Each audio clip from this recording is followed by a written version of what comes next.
డబ్బు, అనారోగ్యం, ఉద్యోగం, వ్యాపారం, అప్పులతో బాధపడుతున్నారా? మీకోసమే లాంచ్ యువర్ ఫ్యూచర్ ప్రోగ్రామ్. నమస్తే, welcome back to Suman TV.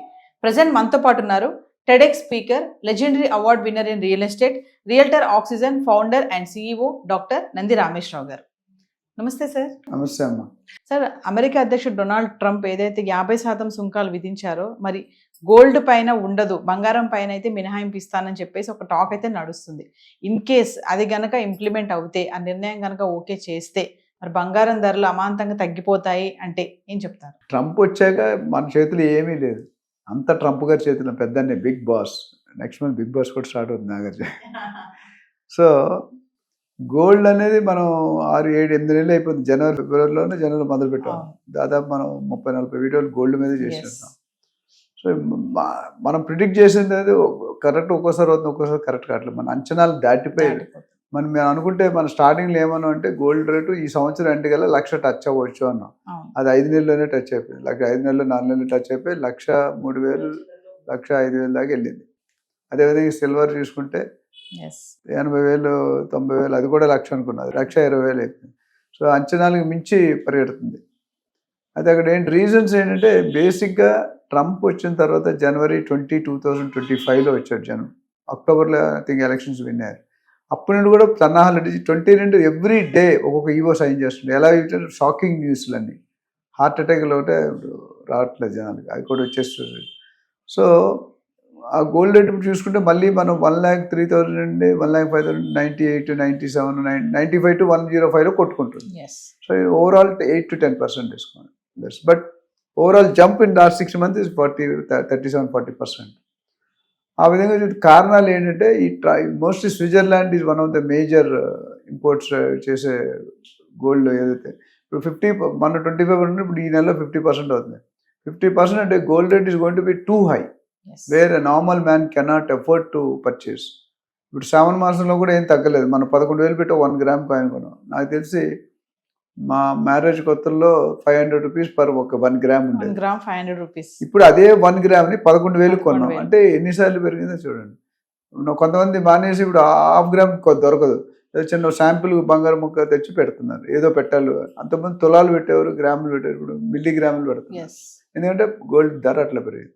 అయితే ఒకటి ఈ సుంకాలు, ట్యాక్సేషన్ అయితే, రెండోది మూడో కారణం అంటే wars, economic conditions. Russian likely to be in America, and అమెరికాలో ఉంటే మిగతా అన్నీ వస్తాయి. జాబ్స్ రిమూవల్, ఇవన్నీ కూడా అంటే సెంట్రల్ రిజర్వ్ రూల్స్, నిధులు రిలీజ్ చేయడం, ఇవన్నీ కూడా రాజు చావుకి 100 మంది కారణం అంటారు. అట్లా ఈ బంగారం పైన ఒకటే మేజర్గా ట్రంప్ కనిపిస్తున్నాడు, బట్ దాని వెనకాల కూడా బిహైండ్ ది సీన్ చాలా ఉన్నాయి. సో ఓవరాల్గా చూసుకుంటే గోల్డ్ అనేది చాలామంది మన లాస్ట్ టైం అడిగారు, 60,000 పడిపోతే 50,000 పడిపోతే పడదండి. అంత చేంజ్ ఉంటే ఎకానమీ మొత్తం డిస్టర్బ్ అయిపోతుంది. And gold market, bullion market అనేది ఒక గ్రూప్ ఆఫ్ పీపుల్ కంట్రోల్ చేస్తారు. సెక్యూరిటీ అండ్ సెబీని, మన స్టాక్ మార్కెట్ అనేది ఒక గ్రూప్ కంట్రోల్ చేస్తారు. డిజిటల్ మార్కెటింగ్ అంటే మాయాలోకం అంటాను. ఇవన్నీ రియల్ ఎస్టేట్ కూడా ఎప్పుడు పెరుగుతుంది ఎవరికి తెలియదు. సడన్గా రియల్ ఎస్టేట్ కొద్దిగా ఇంపాక్ట్ అవ్వగా, స్టాక్ మార్కెట్ ఎప్పుడు పెరుగుతుంది అంటే ఒక గ్రూప్. నాకు తెలిసి, నేను పేర్లు చెప్పను కానీ, సెంట్రల్ గవర్నమెంట్లో బడ్జెట్ రెడీ అయితే ఫస్ట్ ఎవరి దగ్గరికి వెళ్ళాలి? ప్రెసిడెంట్ దగ్గరికి వెళ్ళాలి. కానీ వెళ్ళదు, టాప్ ఇండస్ట్రీలకు వెళ్తుంది. వాళ్ళు చేంజెస్ చేసుకున్న తర్వాత ఇంప్లిమెంట్ చేస్తారని విన్నాను. మన దగ్గర ప్రూఫ్ ఏం లేదు, బట్ విన్నాను. కరెక్ట్. ఎందుకంటే they are going to top 4-5 industries చూసుకుని మనకు తెలుసు ఎవరని. సో వాళ్ళు they are going to dictate, because they are going to fund so many లక్షల కోట్లు. ఏం చేస్తారు? మీ కంపెనీలో మీ ఎండీ చెప్పిందే ఫైనల్, మీరు చెప్పిందో నేను చెప్పిందే వినకపోవచ్చు. So economic conditions, wars, Russian, తర్వాత interest rate, federal reserve bank repo rate, ఇవన్నీ కూడా కంట్రిబ్యూషన్ అయ్యి ఓవరాల్గా గోల్డ్ తగ్గాలా పెరగాలని దాని మీద డిసైడ్ అవుతుంది.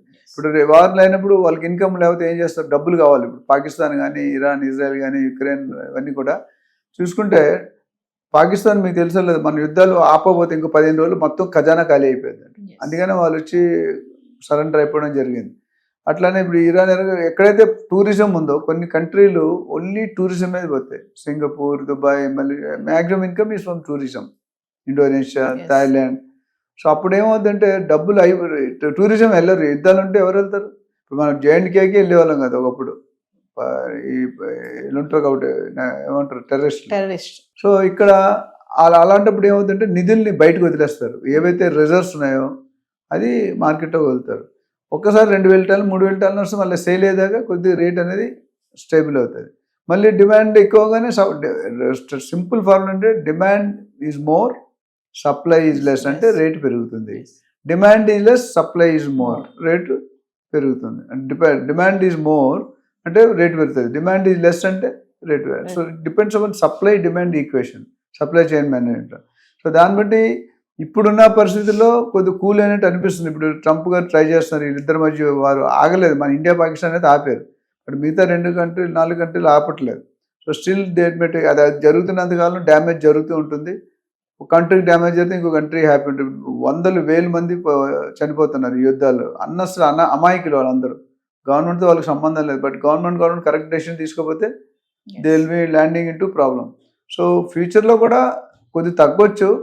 ఎప్పుడు తగ్గుతుంది అంటే ఇవన్నీ కొద్ది సెటిల్ అయిపోయి రష్యన్ తగ్గి ఈ ఎంప్లాయ్మెంట్ కూడా తీయడం. కొనేవాళ్ళు ఎవరండి? ఐటీ కారిడార్, ఐటీలో ఉన్న వాళ్ళు ఎక్కువ మంది, కార్పొరేట్ ఇండస్ట్రీ అందరూ కూడా బిజినెస్ కొట్టుకుంటున్నారు లేక. వెదర్ ఇట్ ఈస్ ఒకప్పుడు రియల్ ఎస్టేట్ ఒక 2 years బ్యాక్ ఎలా ఉన్నదో ఇప్పుడు అలా లేదు. రియల్ ఎస్టేట్ అనేది కూడా కొద్దిగా స్లో డౌన్ అయింది. అంటే సార్ అసలు ట్రంప్ ఎందుకు బంగారం పైన మినహాయింపు ఇస్తున్నాడు సుంకాలంటే? అంటే వాళ్ళకి వచ్చే ఇన్కమ్ కూడా ఇప్పుడు ఆది నిష్ఠూరం కంటే అంత నిష్ఠూరం సామెత ఉంది. ఇప్పుడు మొత్తం వదులుకుంటే కొద్దిగా వదులుకుంటే బెటర్ కాదు. ఈగోయిజం చూపించారు, పవర్ చూపించంటే ఆ పవర్ వల్ల మొత్తం స్టేట్ కానీ కంట్రీ కానీ దెబ్బతింటుంది. సో వాళ్ళు already Russia is also not a small country. Okay, it may be number 2 or 3, but they also have equal power. మొత్తం నేను ఆపేసిన వాళ్ళు రూల్ పాస్ చేసిన ఈ డబ్బులు ఎక్కడ వస్తాయి? ఇప్పుడు ఇండియా వాళ్ళు మొత్తం తీస్తాడు అనుకోండి, చైనా వాళ్ళు మొత్తం తీస్తాడు, విల్ బి బ్యాంక్రప్ట్. బికాస్ మనం $10 గంట చేస్తే ఆయన $50 చేస్తాడు అమెరికా వాడు. సో ఇది 80% రెవెన్యూ డిఫరెన్స్. అందుకని ఈ డెసిషన్ ఇంపాక్ట్ అంటే వాళ్ళు కూడా ఇంటెలిజెన్స్ ఉంటాయి, మన పొలిటికల్ వాళ్ళు కూడా ఉంటాయి. సో మార్కెట్లో ఫీలర్ వెళ్తారు ఇట్లా చేస్తారు. Market reaction government last example close చేస్తారు. సెంట్రల్ గవర్నమెంట్ పెట్రోల్ రేట్ పెంచాలి. వాళ్ళు ఎంత పెంచాలనుకుంటారు? ₹5. కానీ ఏం చేస్తారు? ₹5 చెప్పరు, ₹10 పెంచుతున్నారు అంటారు. ఎందుకు? అపోజిషన్ జాబ్ క్రియేట్ చేయాలి కదా.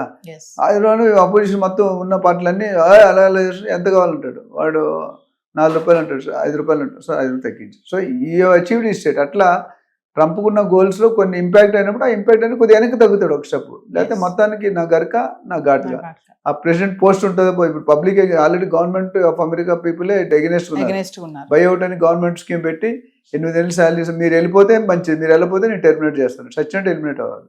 Thank you sir.